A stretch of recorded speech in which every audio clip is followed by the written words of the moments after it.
എല്ലാവർക്കും നമസ്കാരം. Strike ടോക്കറാണ്. Office വിവാദത്തിൽ വട്ടിയൂർക്കാവ് എം.എൽ.എ. വി.കെ. പ്രശാന്തിനെതിരെ അന്വേഷണം ആവശ്യപ്പെട്ട് നിയമസഭാ സ്പീക്കർക്ക് പരാതി.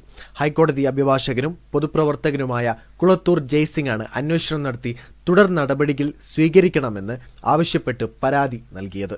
871 രൂപ മാസവാടകയുള്ള കെട്ടിടത്തിലാണ് എം.എൽ.എ. ഓഫീസ് പ്രവർത്തിക്കുന്നതെന്നും എന്നാൽ ഓഫീസിനായി ഇതിൽ കൂടുതൽ തുക നിയമസഭയിൽ നിന്ന് കൈപ്പറ്റി വരുന്നതുമായുമാണ് പരാതിയിൽ പറയുന്നത്. ഹെൽത്ത് ഇൻസ്പെക്ടർ കാര്യാലയം പ്രവർത്തിക്കുന്ന തിരുവനന്തപുരം കോർപ്പറേഷന്റെ ശാസ്തമംഗലത്തെ കെട്ടിടത്തിലാണ് വി.കെ. പ്രശാന്തിന്റെ എം.എൽ.എ. ഓഫീസും പ്രവർത്തിക്കുന്നത്. ഇതിന്റെ വാടകയായി മാസം തോറും കോർപ്പറേഷനിൽ അടയ്ക്കുന്നത് 871 രൂപയാണ്. അതിനാൽ പ്രസ്തുത തുകയിൽ കൂടുതൽ കെട്ടിട വാടകയായി കാണിച്ച് നിയമസഭയിൽ നിന്ന് തുക കൈപ്പറ്റുന്നത് കുറ്റകരമാണെന്നും പരാതിയിൽ ആരോപിക്കുന്നു. സംഭവം വിവാദമായതോടെ പല ഇനങ്ങളിലായി നൽകുന്ന അലവൻസുകൾ ഒരുമിച്ച് ചേർത്ത് ന്യായീകരിക്കാനാണ് എം.എൽ.എയുടെ ശ്രമമെന്നും പരാതിക്കാരൻ ആരോപിച്ചു. ഓഫീസ് കെട്ടിടത്തിന് ചെറിയ തുക വാടകയായി നൽകുകയും ഇതേ പേരിൽ വലിയ തുക നിയമസഭയിൽ നിന്ന് കൈപ്പറ്റുകയും ചെയ്യുന്നത് നിയമവിരുദ്ധവും സർക്കാരിന് നഷ്ടമുണ്ടാക്കുന്ന പ്രവൃത്തിയുമാണെന്ന് അഡ്വക്കേറ്റ് കുളത്തൂർ ജയൻസിംഗ് ചൂണ്ടിക്കാട്ടി.